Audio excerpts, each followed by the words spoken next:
서로 한번 인사하겠습니다. 새해 복 많이 받으십시오.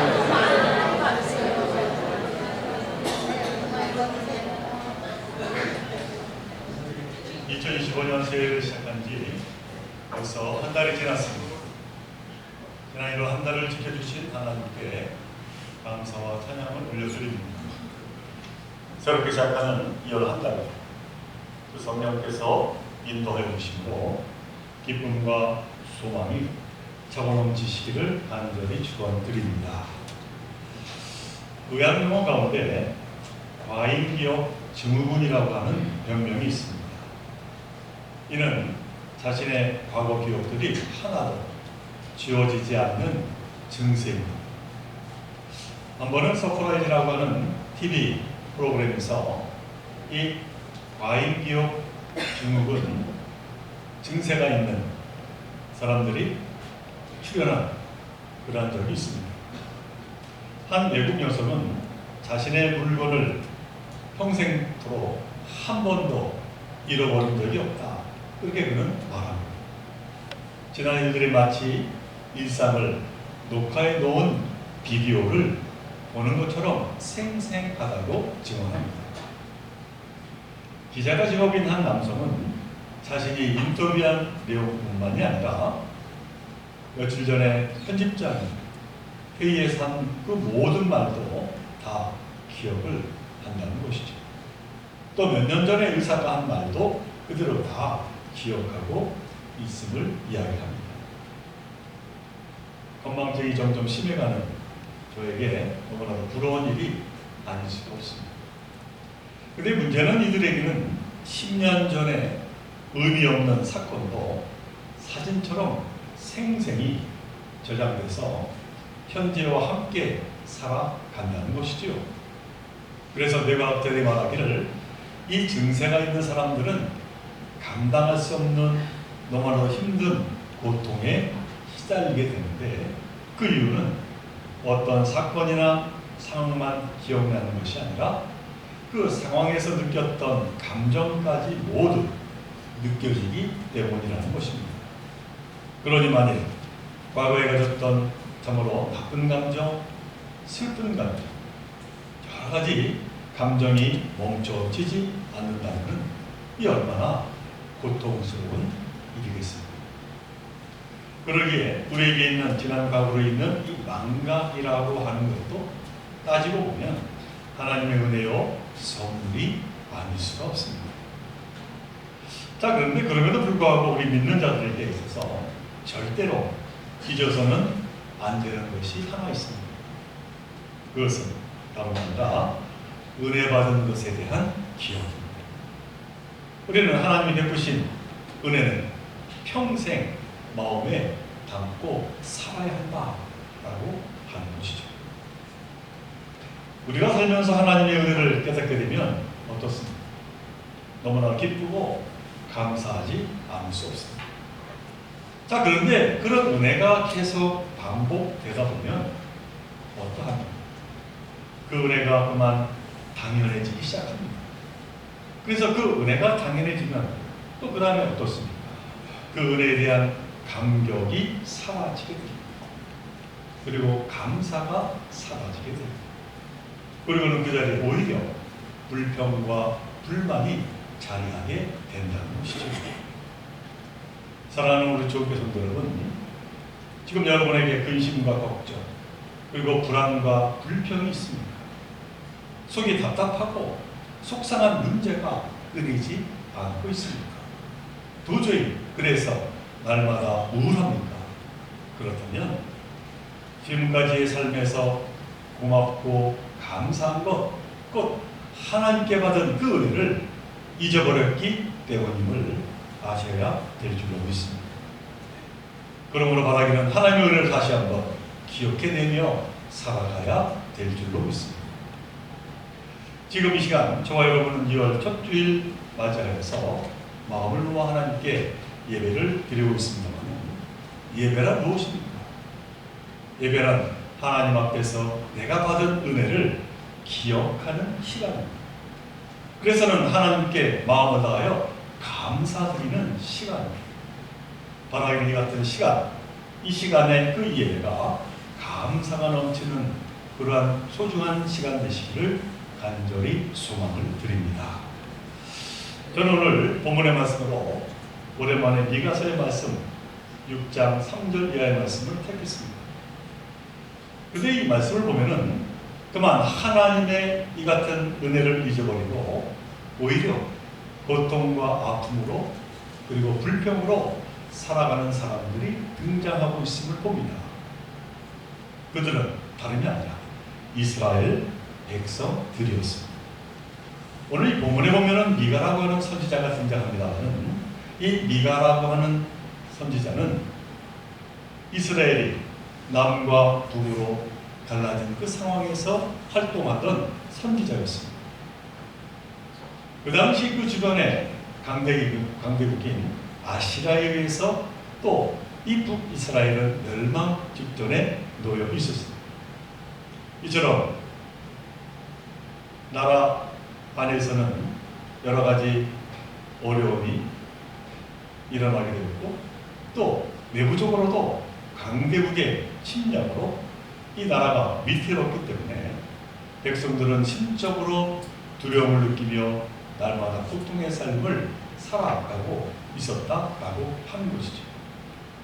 그래서 이제 이스라엘 백성들은 하나님께 왜 저희들을 이렇게 괴롭게 하십니까?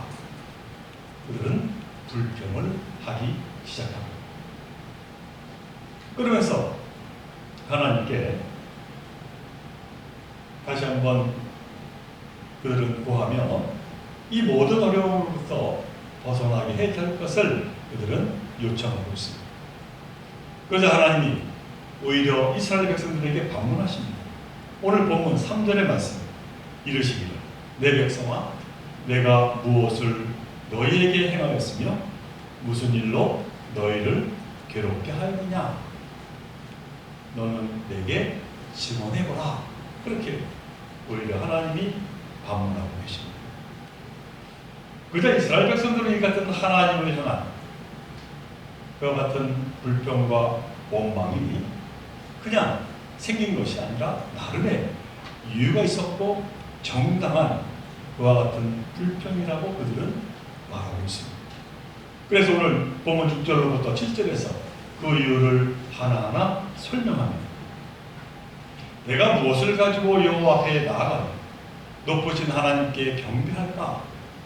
내가 번제물로 1년 된 송아지를 가지고 그 앞에 나아갈까? 여호와께서 천천의 순양이나 만만의 강물 같은 기름을 기뻐하실까? 내 허물을 위하여 내 마다들을 내 영혼의 죄로 말미암아 내 열매를 드릴까? 이렇게 그들은 이유를 이야기합니다.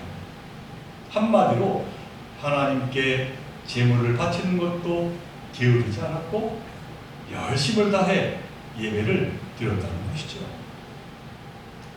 이런 고통을 겪는다는 것이 그러므로 너무나도 억울하고 속상하다고 그들이 그 이유를 말하고 있습니다. 그런데 하나님이 선지자 미가를 통해서 말씀합니다. 너희들이 예배는 열심히 드렸으나 이 예배에 너무나도 중요한 것이 빠져 있다는 것이죠. 그리고 그것은 다름이 아니라 하나님이 베푸신 은혜에 대한 감사가 없다고 말씀하고 있습니다. 그들 이스라엘 백성들은 하나님의 은혜는 다 잊어버린 채 형식적으로 예배를 드리고 있다는 것입니다. 그 결과 나라에 그리고 그들의 삶에 문제가 생기고 위기를 자초하게 되었다고 말씀하고 있는 것이죠. 제가 오늘 말씀 소개에 언급했습니다만 우리가 살아가면서 하나님께 은혜를 받게 되면 참 기쁘고 감사한 일인데 그런 은혜가 반복되다 보면 그 은혜가 당연해진다는 사실입니다. 그리고 그 은혜가 그렇게 당연해지면 그만 감격과 감사가 사라지고 만나는 것이죠. 그리고 오히려 그 자리에 불만과 불평이 자리하게 된다라고 합니다. 지금 본문에 나오는 이스라엘 백성들의 그와 같은 모습이 이와 같았습니다. 만족이 없고 불평과 괴로움만이 그들의 마음에 가득 차게 되었다는 것입니다. 그들은 하나님의 은혜를 잊었기 때문입니다.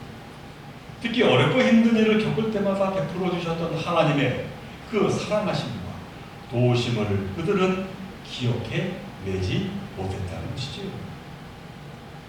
그러자 하나님은 미가를 통해서 다시 말씀하십니다.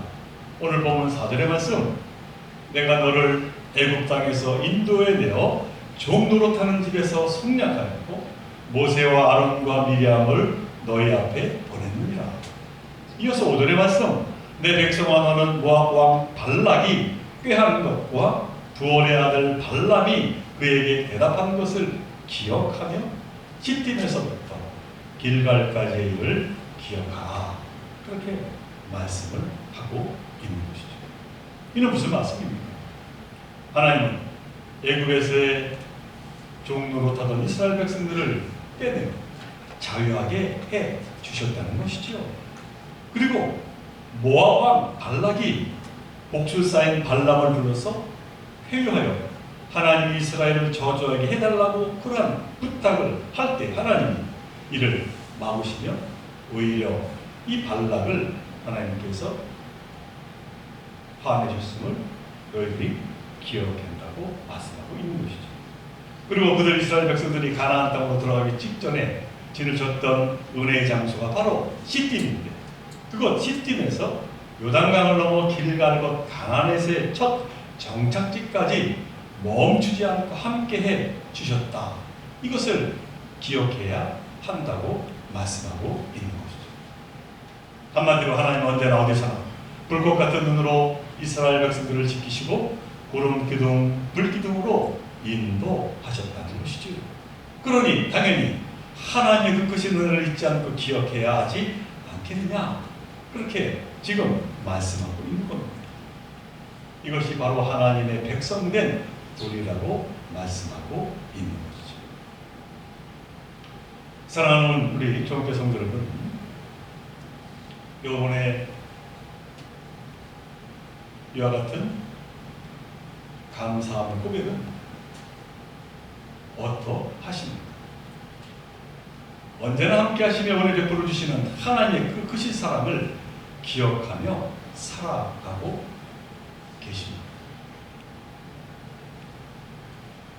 오늘 미가를 통해서 하나님 분명하게 말씀합니다. 내가 너희에게 베풀어 준 모든 은혜를 기억하라. 그러할 때 하나님께서는 더 큰 은혜로 함께해 주신다 말씀하고 있는 것이죠. 자, 그런데 이처럼 하나님의 은혜를 기억하게 되면 그것으로 끝나는 것이 아니라고 선지자 미가는 한 번 더 말하고 있습니다. 그 이후에 하나님이 요청하시는 삶이 있다는 것이죠. 선지자 미가는 하나님께 받은 은혜를 다시 기억하고 깨달음을 얻은 자는 오늘 본문 8절의 말씀처럼 살아야 한다고 다시 한번 선언하고 있음을 보게 됩니다. 오늘 본문 8절의 말씀, 사랑아 주께서 선한 것이 무엇임을 내게 보이셨느냐. 여호와께서 내게 구하시는 것은 오직 정의를 행하며 인자를 사랑하며 겸손하게 내 하나님과 함께 행하는 것이 아니냐 말씀하고 있는 것이죠. 그러니까 말뿐만이 아니라 진정한 행함, 곧 정의와 사랑과 겸손으로 행하며 살아가는 그 삶이 있을 때 진정한 감사의 삶이 된다는 것입니다. 하나님을 은혜를 기억하는 자란 바로 이러한 삶을 살아가는 자이어야 한다 말씀하고 있는 것이죠. 그러므로 사랑하는 종교 성도 여러분, 하나님은 어제나 오늘이나 내일이나 그 언제나 우리와 동행하시며 무엇과 비길 수 없는 은혜를 베푸시는 하나님을 잊지 마셔야 될 줄로 믿습니다. 그리고 하나님께 예배드릴 때 하나님의 그 크신 은혜에 감사하는 그러한 진정한 예배를 드려야 될 줄로 믿습니다. 그리고 더 나아가서 이 세상에서 주님의 자녀로 정의와 사랑과 겸손으로 주신 사명 감당해 나가야 될 줄로 믿습니다. 그렇게 할 때 하나님께로부터 잘했다 칭찬을 받으며 더 큰 은혜를 체험하며 살아가게 될 줄로 믿습니다. 이 같은 은혜의 삶을 이루어가는 은총의 삶을 살아가는 저와 여러분 모두가 되시기를 주님의 이름으로 간절히 축원을 드립니다. 그래 기도드림 사랑하는 하나님, 오늘 미가서를 통해서 미가 선지자를 통해서 우리에게 다시 한번 깨달음을 주시오니 참으로 감사를 드립니다. 저희들 예배드릴 때 무엇보다도 하나님이 베풀어 주신 그 은혜를 다시 한번 기억해내며 잊지 아니하며 나아가는 저희를 되게 하여 주옵소서. 또한 저희들 입술로만 하나님께 감사하지 아니하고 참으로 정의와 사랑과 겸손함으로 하나님의 뜻을 이루어가는 저희들 모두가 되게 하여 주옵소서. 그 가운데 다시 한번 하나님 주시는 놀라운 은혜를 체험하는 하루하루의 삶을 살아가는 저희 모두가 되게 하여 주옵소서. 이 모든 것 간절히 바라오는 빛 되신 예수 이름으로 기도드리옵나이다.